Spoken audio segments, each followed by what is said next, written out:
Hello again, and welcome to In Taiwan We Speak, your audio guide to Taiwan's mind-blowing linguistic diversity. I am Alexander Shin, and this is the last part of our conversation with Fanghuai Ku, a TSL specialist and founder of Signing Village Workshop. Now, Fanghuai, in 2019, Taiwan adopted the National Languages Development Act, which is a very important piece of legislation that provided official recognition to many languages that didn't have it yet. This new law granted official national language status to all the spoken and signed languages of Taiwan. What kind of impact has this recognition had on TSL and its development? Well, this act, yes, indeed, brings some positive impact. They provide the interpreters on TV. That will be very important because sometimes there's no captions. And so the deaf people, they don't know what happens. So this act just provides the opportunity for deaf people. They can get the information and the knowledge, and just like other people's, from the TV, from everywhere. So the government, based on this act, so they provide the language access to deaf people. I think that would be great. This is a huge impact. Taiwan is the first country in Asia to recognize that sign language is a formal language right now. Yeah, I think this is great because, I heard the deaf people in Japan and Korea or from other countries in Asia, they just, they say it will be good to have a law in our country says, sign language is a formal language because in other countries, they think the sign language is just the gestures or it's not a formal language. So, I think that would be great. Taiwan show them the model and show them how we can do and just give them the way they can just follow. Yeah. Before I went to the United States to study deaf education, so many people tell me that the deaf education in Taiwan is far, far way behind the United States. Yeah, but I think we just passed the United States because we have a law. But in the United States, we don't have the law to recognize that American Sign Language right now. But I have to say this act is good, but we're still in the very important intersection because, which way we need to go and which way is good for the deaf peoples or the sign language. It will just challenge the leaders and the government is how they can help the sign language and also the deaf communities. It's a very important period right now because this step is very important. If you step the wrong way and the deaf community need to try to, make it correct, it's hardly. So, I think this is very important right now. Yeah. I've heard that in the United States, many college students and high school students can choose American Sign Language as a subject at school. Yes. Is that popular in Taiwan? Right now, it's popular, because the Taiwan Sign Language is new languages for them. So, especially some people, they think they can use the Taiwan Sign Language to sign a song. So, this is good because if you learn the Taiwan Sign Language, maybe you can become the interpreter in the future. Right now, so many students, they learn Taiwan Sign Language in the school, and we also have a curriculum for them, and I think this is good because this act just required the school provide the TSL class to the students. Now, since we're speaking about education, what does the system of education in Taiwan look like for the deaf kids? Fortunately, we have 3 deaf schools in Taiwan, and only 3. Only 3. Yeah, only 3. And I think this is good because in the deaf schools, we still remain the same Taiwan Sign Language in the school. The school is the only place that deaf kids can meet deaf adult or meet their deaf peers. Deaf school is very important and they play the important role to this, Taiwan Sign Language. Some people say a lot of the deaf kids, they go to the mainstream school, go to the hearing schools. We don't need the deaf school. From my opinions, I say no because, it's remained the Taiwan Sign Language, remain the language and remain the deaf cultures and remain this whole things in the school. And this is the only way deaf kids can learn the sign language and the culture. And this the deaf school just like the tribe for the deaf peoples. Yeah. So basically, if deaf kids go to a non-deaf school, they'll have to rely on implants. Yes, they have to. They only learn how to listen and how to speak And actually, they spend a lot of the time to learn how to speak and listen. And from our opinions, we teach the sign language from birth. 0 to 6 will be great because they can learn sign language quickly and they can use the sign language to communicate with their parents. The language have so many layers, so we can go deeper. If you learn the sign language, you can go deeper earlier. But if you spend a lot of the time to train how to speak and lessons, and you just waste a lot of the experience with your parents and with your peers, and you don't have any life experience with you, and you just carry a little spoken languages to the school. So some deaf kids will feel they're far behind their peers because they cannot communicate to their teachers, to their peers, and to everybody's. So I heard some kids, they go back to deaf school in high school or the middle school because they just fail to fit into the hearing schools. So, they go back to the deaf school to learn sign language. Yes.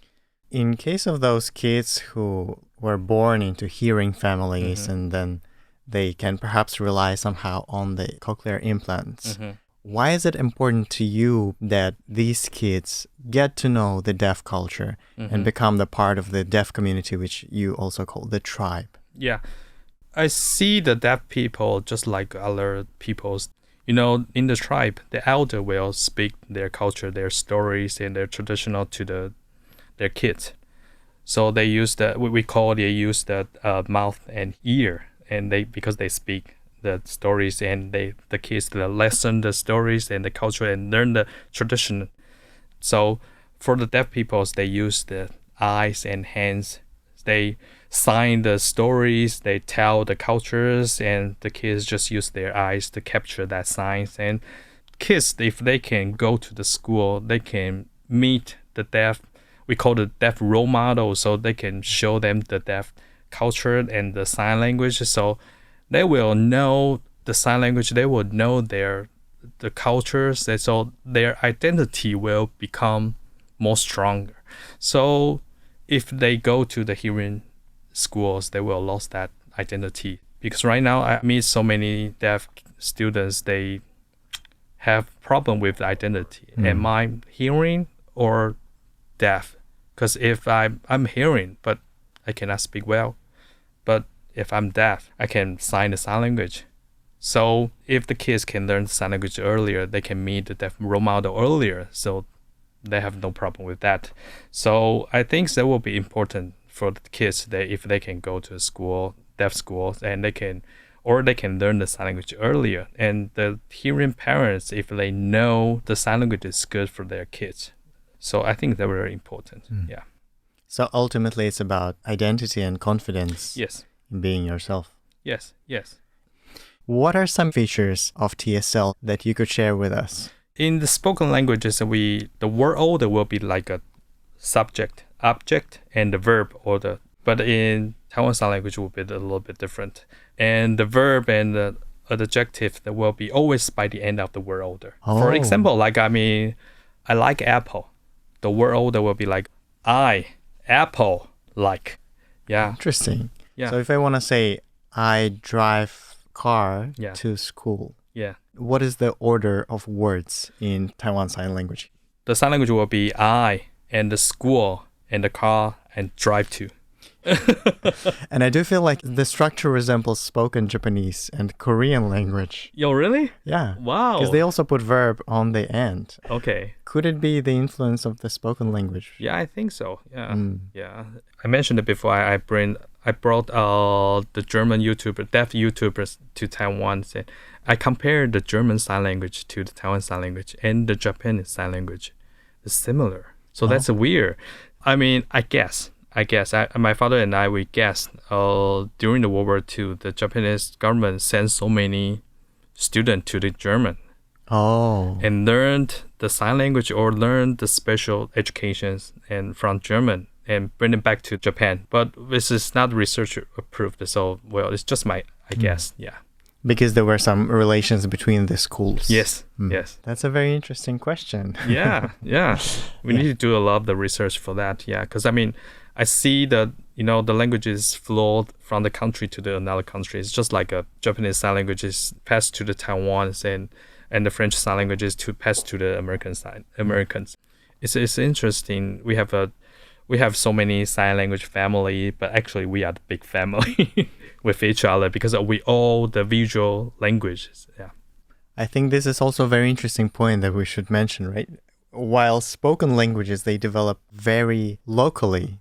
Oh, yeah. Sign languages, their development and relationships depend highly on how education centers or schools relate to each other. Yeah. Like Ukrainian Sign Language has a lot of relations with the Austro-Hungarian school because of Austro-Hungarian domination in parts of Ukraine. People who assume that sign languages are anything like the spoken languages in terms of their relations, you need to reimagine the whole system, basically. Yeah, the spoken language and the sign language is totally different. Right. Well, we treat them just like two language systems. Yeah. So some people just ask me if you can speak and sign at the same time. I say no, I cannot do it because if I do it, probably the grammar will be wrong in the Taiwan Sign Language or the spoken language. So yeah. I mean, so many people ask me about the middle finger a lot. The funny story is, when my father visited us in United States, he used a lot of the middle finger. For example, like he says, this food is, well, it's not good, but not bad. So he will sign like this. He will sign the middle fingers and wave the middle fingers, meaning that the food is, it's not good. So he will use that. But I will not stop him because it's a sign language.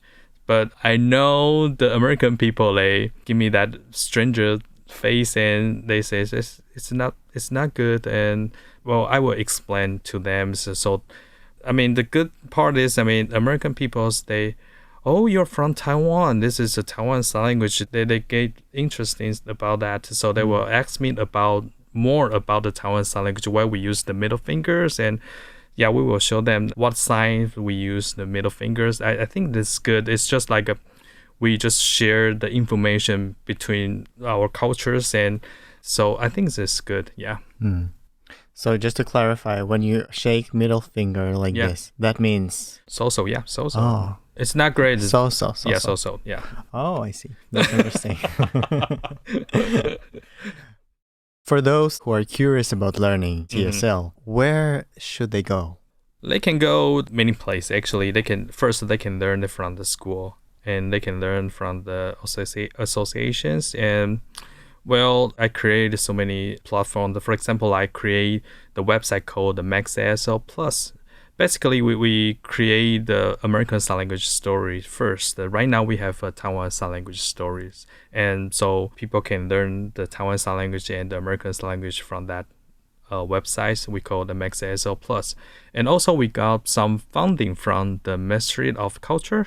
And we create a website called Taiwan 手语小小探险家. It's a game for kids. They can play the game and learn the sign language and the deaf culture through the games. And also we film the deaf elder to make the documentaries, and we have filmed so many old signs and old cultures, and the deaf elder will share their story about their life in the deaf school, especially during the Japanese government occupied Taiwan. So, well, they can learn through the different websites, and they can learn the Taiwan Sign Language. Also, they can learn the deaf culture, and also they can learn some deaf stories from the websites. I think that would be great. Yeah. That is the advice for aspiring TSL learners from Fanghuai Ku.